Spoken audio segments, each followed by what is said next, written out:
Hello, podcast listeners. We know podcasts are a great way to catch up on a program that you may have missed on KSJE, and it's provided as a free service of this radio station. But you know, KSJE is now listener-supported, and so while you enjoy this podcast, we hope that you'll also take some time to join KSJE. Become a member today. It's quite easy to do. Just go to our website at ksje.com/support and pick the level of support that best matches your budget. Thanks again for listening. Here's your podcast.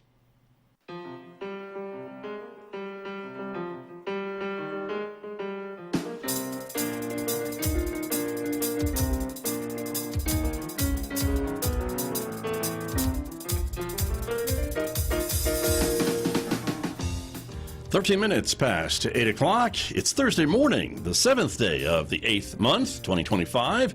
Good morning, everybody. I'm Scott Michlin. Thank you for tuning in to KSJE. 90.9 FM over the air right here in San Juan County, New Mexico. In Durango, Colorado, we broadcast at 103.3 FM.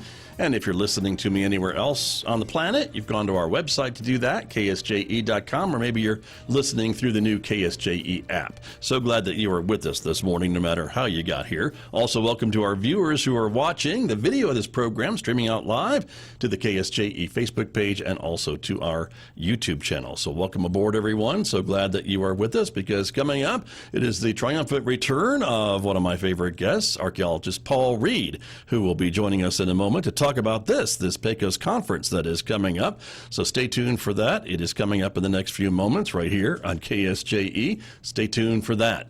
Then later on, next hour, of course, we switch to classical music. It is Mick Hess taking us roving with the arts, our weekday classical music program starting up at 9:06 on KSJE. Don't forget, we remind you to connect with us on our other social media sites like Instagram and Blue Sky and X, formerly known as Twitter, in addition to Facebook and YouTube. And if you're a podcast listener, KSJE publishes podcasts almost every day. You can subscribe for free at places where you're already listening to podcasts. Check it out and maybe discover a new local program that you may have missed recently.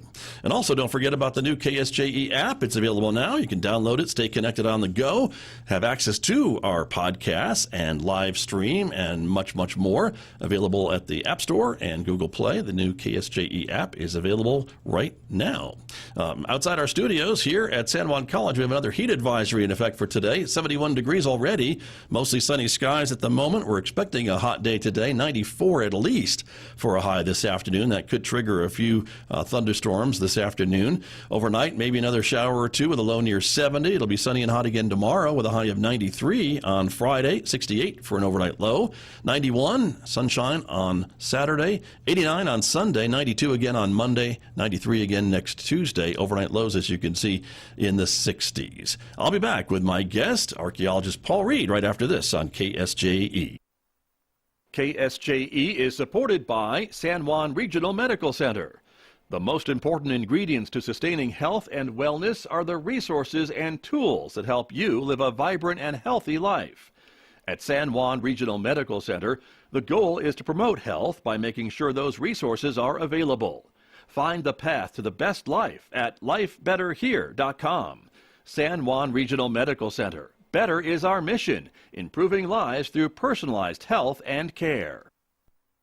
And back in Studio A with my guest this morning, as I mentioned, archaeologist Paul Reed is back with me for his regular visit, although it hasn't been too regular because we've been pretty busy over the summer, so we've had a little bit of a break, but we're trying to piece together some technology here so we can see Paul and hear Paul at the same time. And Paul, good morning. Good to see you again after a summer break. How are you? Good morning, Scott. I'm doing really well. So glad to be back on. Hopefully it sounds, as good as it can with a few tech challenges. Sounds good. Looks good. I think we're ready to go. So thank you for bearing with me as we get a connection together. And it's been a little bit of there's been something missing from my summer, and I finally figured it out this morning. It's because we haven't talked in a couple of months. So now everything's back to normal. The universe is back the way it should be. So good to have you here. And our topic today is this big conference that you will be attending for, I didn't even do the math to see how many years you've been going, but it's been a long time. This conference has been going for a long time too, even longer. And it's pretty amazing. And so talk to us about the significance of this Pecos Conference. It's going to be held in Blanding, I guess, this year, right? Right. It'll be up near Blanding. It's really an amazing conference. It's the Pecos Conference, named after the locale at Pecos National Park. The conference was convened originally by sort of renowned, famous archaeologist A.V. Kidder in 1927. So in 2 years, we're going to hit the 100-year mark. And how about that? It's going to be back in the area over at Pecos in that locale. And so anyway, Kidder got folks together who were doing projects in the Southwest, and he wanted people to come to see what he was doing at the site at Pecos Pueblo and really have people share the information that they were learning from different projects across the Southwest. And, this wasn't the first conference by any means. There'd been different gatherings here and there, but it really was the first one that was dedicated to archaeology in the American Southwest. So that's pretty epic, and it happens every year. Right. I've missed a few here and there, but I've been going since 1987, and it's just a great place to go. The thing about it is it's very relaxed because it's outdoors. So the organizers will set up big circus-style tents, and then they'll have, of course, a microphone and a podium, but no tech. So we don't do PowerPoint slides. We don't get all fancy. People get up and they talk about things that matter, projects they're working on, maybe how they're working with tribes. If they're from the Forest Service, they're talking about Forest Service projects, et cetera, et cetera. Right. And then, everybody camps for 3 days and, have a big dinner on Saturday night. And, yeah, it's just really a good time. Interesting. And I guess what struck me, too, is that since this conference is, 98 years old, it has been going through a lot of this period that you and I have talked about, from some of the earlier work of folks in your field, and as the job and career and passion of archaeology has evolved over the years. I imagine so has this conference from its beginnings. Would you agree? Yeah, definitely, Scott. I think the original group was something like 25 or 30 folks. Who were all working in different parts of the Southwest. And, just to give you a sense, tomorrow, this weekend, maybe 500. It kind of depends. So, it's quite a few people. But if you think about the big conventions and conferences that happen in cities, our Society for American Archaeology conference, which I think we've talked about a couple of times, it's kind of the big national group that I'm part of and a lot of folks are part of, that has like 6,000 members. So Pecos is smaller. It can be as small as 350, and you really get to know people. And I know way back when I was a student that I appreciated Pecos because you wander around, and you get under the tent, hear things. There's a lunch break, and you're likely to catch people in the field who you may have heard of. You might have read different things that they've written, but they're in a relaxed outdoor setting. They're not stressed out. They're not running around, with 5,000 people in Denver or San Francisco. Right. So it really is a nice place to just informally mix. And from the standpoint of sharing information, I'm really a big fan of smaller regional conferences because, there's one tent going. People will get up, talk for 10 minutes about what they're doing. There's another tent that's set up that has posters. There'll be booksellers. And it really is just a great place to interact and kind of catch up, with all, in this case, Southwestern archaeology and friends.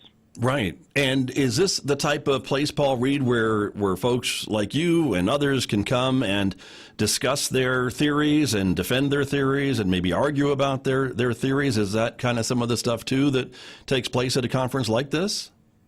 Sure. I mean, we've talked a lot. Archaeologists, scientists, researchers of all stripes, folks in the humanities, we love to have our positions, stake them out, and have good old-fashioned debates and arguments. Plenty of good discussion. What I think is fun about Pecos, though, is people in general aren't really going super heavy-duty method and theory. They might be talking about some new techniques they implemented in the field. Maybe they found a different way to do outreach to indigenous groups. They'll talk about that, but not too many people get up and say, okay, I've proposed a new broad theory, that's going to explain everything in archaeology. I see. It could happen. Right. It's a 10-minute presentation. You don't have visuals yet. So if you're going to talk about heavy-duty theory or data, you really have to be able to be a good storyteller and paint that picture. So again, what I like about this in contrast to some of the more formal conferences, you're just interacting. People get up. when I do one of these, it's like being around for so long. I know most of the people in the audience, which is great. It's a setting where you can really relax and just talk about the stuff that's important, ideally, that you're working on. Got it. And is there some discussion, too, of kind of where the field is going or with this new information or new techniques and things? Is that also part of a larger discussion on the future of archaeology and things along that line, too, at some point in time during this conference? Yeah, I think it'll definitely come up. One of the things that we see with the larger national meeting, the SAA, Society for American Archaeology meetings, is people will organize a half-day session that's, the future of archaeology. It was just this past April up in Denver, so I went up, and I had decided to think about where archaeology might be going. And so at that point, I did a little bit of musing about the future of archaeology and a lot of the things that I care about, Scott, as you well know, and our audience does, what Archaeology Southwest cares about, which is, front-loading indigenous views and concerns and really trying to help continue to make this transition to indigenous-led cultural work, museum work, all those things. So at this conference, I'm going to talk about some other issues. We really lost a prominent member of sort of the Southwestern archaeological family, a man named Bill Light, who was just shy of his 90th birthday. He was at Washington State, did research in the Southwest since, 1971 or something. So a very long period of time. And Bill, mentored so many different folks, was involved in Native American consultation at various points. And so anyway, we're going to do a little session on Saturday afternoon that just talks about the legacy. The other thing about Bill Light is in 1974, he wrote what is really a sort of an amazing, groundbreaking paper talking about what he described as a conservation model in American archaeology. So this is 51 years ago. At this point, we weren't doing a lot of cultural work before construction projects. So many, many sites had gone under bulldozers, had been flooded, with reservoir construction, road construction. We were doing things that, are still could be described as salvage archaeology. They're building a dam, like, oh, there's a whole bunch of sites, let's get a crew in here. So folks would go in and do some very rapid work. What Bill helped set in place was a much more measured way to manage cultural resources, to get archaeologists involved in planning, and to get the archaeologists out well in front of the bulldozers, essentially, right? Yeah. So some of the issues we've talked about in cultural resource management or CRM. So anyway, that's one of the enduring legacies of this man. And so we've got a nice little session to honor him. Plus, he did a ton of work in southeastern Utah on Cedar Mesa in what's now Bears Ears. So it's very appropriate. The timing is sad, of course, to lose someone, but the fact that we are up in southeast Utah, it's a great opportunity to give a shout out. Right. And I see you on the schedule there also with some other of your colleagues too, right? That'll be all kind of remembering the work that he did and they've kind of put together a nice segment of the conference, I guess, about him, correct? And so you're part of that larger gathering and larger presentation. Right. And ideally, not looking past so much, but thinking hard about the present and, Sure. and where we're going in the future. Because, as sort of past obsessed as I am personally, and as archaeologists and other folks tend to be, and historians and the like, the future is critically important as well. And as we've talked, I imagine at any point in time, folks might feel like they're in the middle of this dramatic transformation, but I do feel at this point that we really are in that transformation in this field. And so again, it's an exciting time, some uncertainty but a whole lot of possibilities are ahead on this highway we're on. Right. And folks who will be going to this, you mentioned mostly from the Southwest. Is that kind of where it draws from? Pretty much the southwestern states, I would think of New Mexico and Arizona and Colorado, Utah, the Four Corner states for sure. Right. I'd say that's the bulk. Certainly we welcome folks to the east from Texas, California, et cetera. And there are folks who are committed to this conference and will travel. I have some good friends who helped us. We put on this conference back in 2006 at Navajo Lake. Larry Baker and the folks at Solomon Ruin were part of that. We partnered with them. And so I met some folks who still today travel, are already in Blanding. They travel all the way from North Carolina to come. So, there are folks who really connect to this. The other thing that makes this conference really unique is there's a great deal of outreach that's happened over the years to folks who may not be professionals in the field, but who do what we describe as avocational archaeology. They might be involved in site watch or site steward programs where they're out on the land, making sure sites aren't being disturbed or vandalized or, suffering from natural effects, erosion and the like. So we have a pretty strong contingent of folks who come from the avocational side. We always do a lot of outreach to different indigenous and Native American groups in the area. Those folks come. And the other thing that's been great for about, 10, 12, 15 years, there's been a big push to get students back involved in this conference. Because at some point 20 plus years ago, we really weren't seeing a lot of young people. Like a lot of the things that we do in archaeology, we were trending, towards folks, mid-career, late career, retired, etc. They created a contest called the Cordell Powers Contest. So we have 10 folks, young people, who present papers, they get evaluated, and then 2 of them get, these first and second prizes for presentation style, conveying information. And it really has revitalized what we do in this conference, because now young people have an incentive. There's not a small sum, several $100 prize. So, it really is worth the while for students to come talk about what they're engaged with in archaeology in the cultural field, and then tell us about it. And, we as young people always need to build the skills of doing outreach and talking. So yeah, it's a great opportunity for that. And it's just been fun for me as, getting up there a wee bit in those years to have seen the transition in this conference over, some 35, 40 years. Well, that was my next question for you. Yeah. What have you seen over the years when you started attending there in '87 as just a small child? What types of things have you noticed since you've been going for so long? Yeah, really kind of the waves of folks who attend.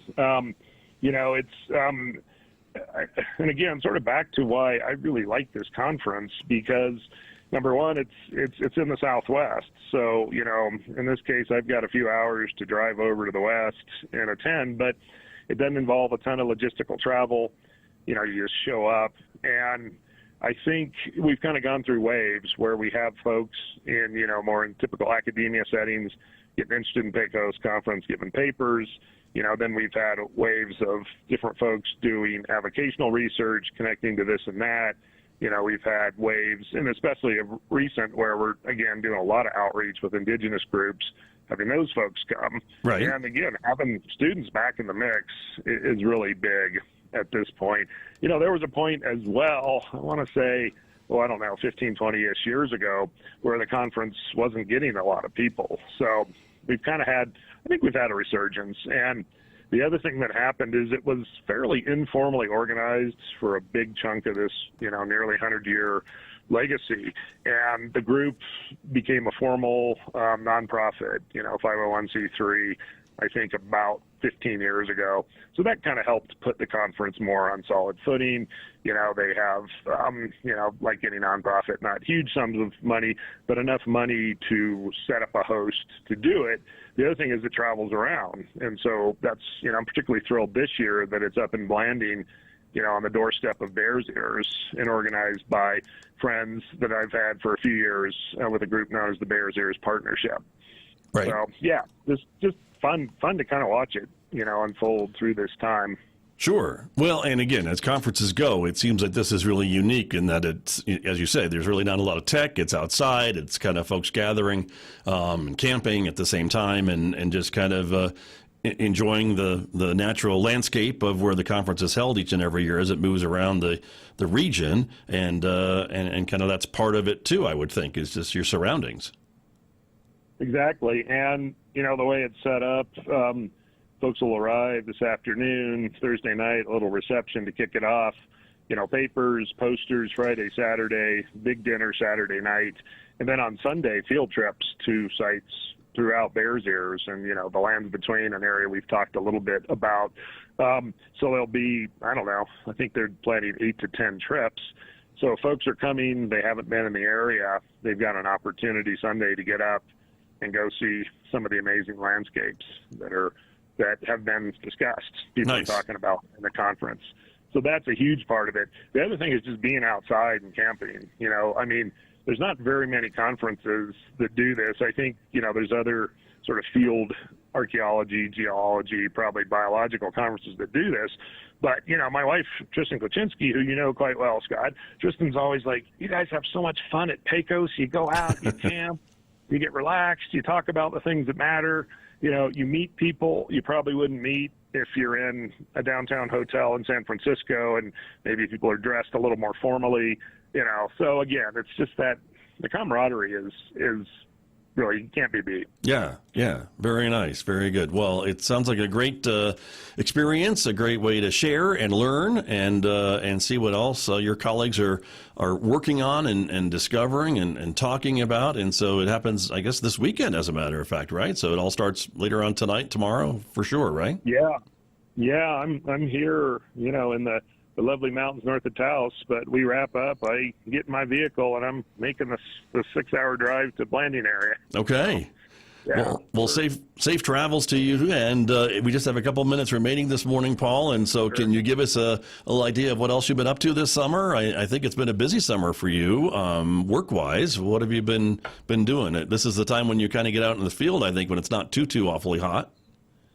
Yeah, it's been sort of a different summertime for me because in several of the projects that we've partnered with the National Park Service on, we are preparing reports. Mm-hmm. So, the one I've talked about a couple of times, we're wrapping up an indigenous cultural landscape report for Petroglyph National Monument, of course, just on Albuquerque's west flank.